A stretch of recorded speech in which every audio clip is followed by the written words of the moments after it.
우리 시간 오늘 찬양 찬송 안 부르고 바로 말씀 읽는 시간 갖겠습니다. 우리 전도서 12장 13절 14절 우리 한 목소리로 같이 봉독하시겠습니다.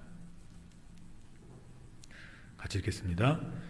일의 결국을 다 들었으니 하나님을 경외하고 그 명령을 지킬지어다. 이것이 사람의 본분이니라. 하나님은 모든 행위와 모든 은밀한 일을 선악간에 심판하시리라. 아멘. 오늘 말씀 제목은 철저한 순종이 삶의 질을 높인다. 철저한 순종이 삶의 질을 높인다라는 말씀 제목 가지고 하나님의 말씀 증거하겠습니다.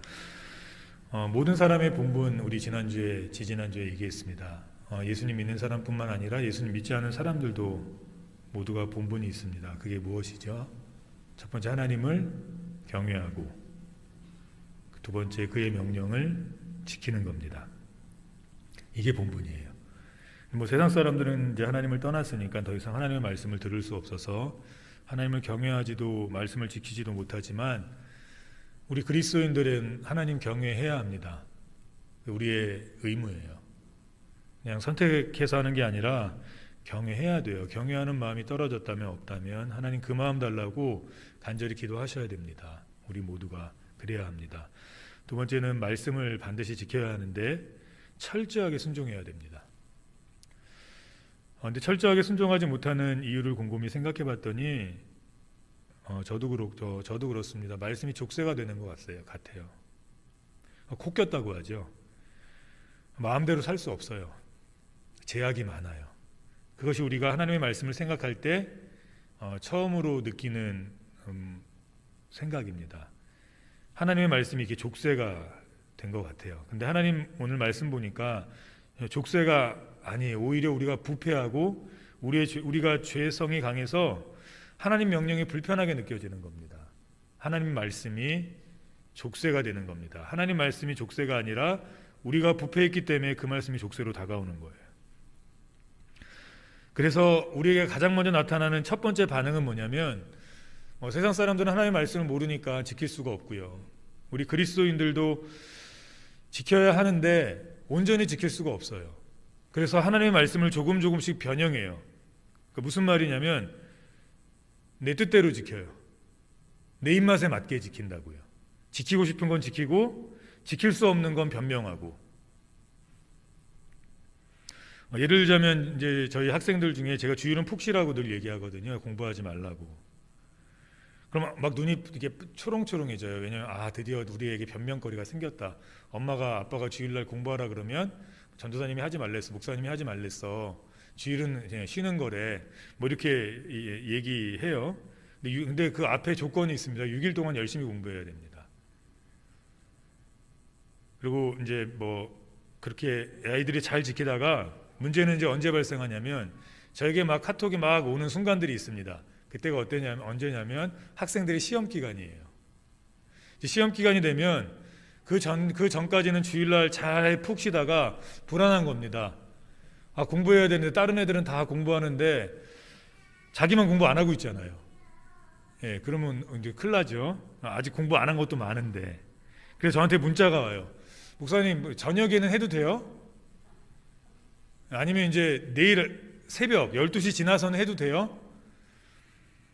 원래는 유대인들이 정한 법칙에는 해도 되는데 그냥 자 라고 얘기합니다. 왜냐하면 유대인들은 안식일을 어디서부터 어디까지라고 범위를 정해놨냐면 해가 떠서 해가 질 때까지가 안식일이에요.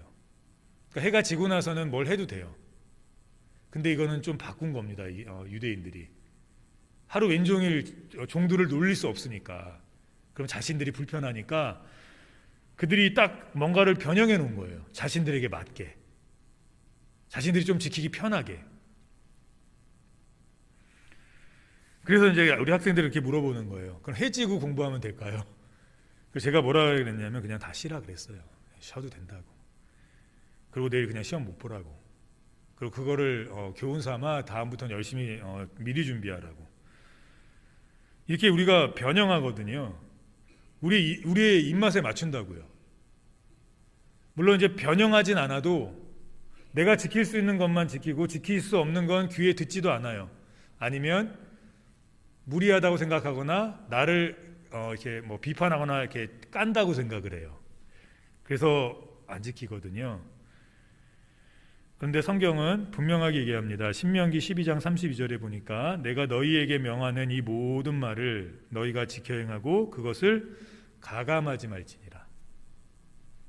여기서 모든이라는 의미는 온전히 완전이란 뜻이에요. 변형시키지 말라는 거예요. 그게 말씀했으면 말씀하신 대로 지키라는 겁니다. 물론 우리가 힘이 없고 연약하기 때문에 자꾸 넘어져요.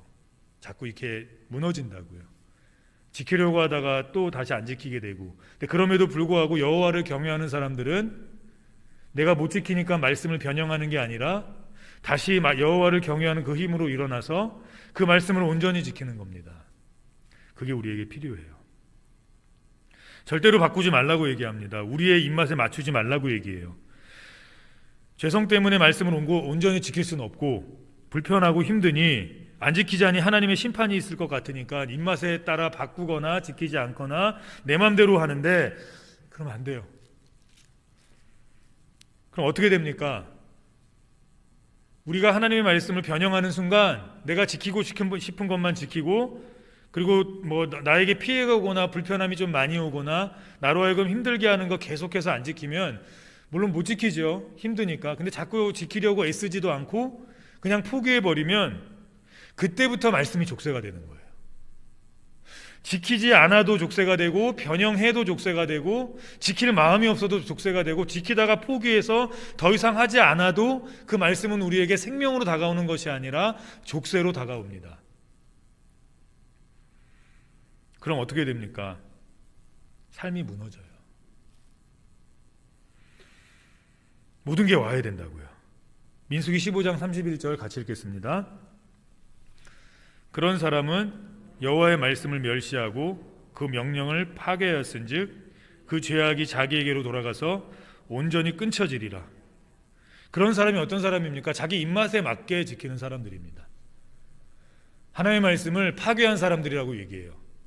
하나님의 말씀을 변형하고 선택한 사람들이 아니라 그런 모든 사람들을 가리켜서 우리를 가리켜서 또는 뭐 여러 사람들을 가리켜서 하나님의 말씀을 멸시하고 파괴했다고 얘기합니다.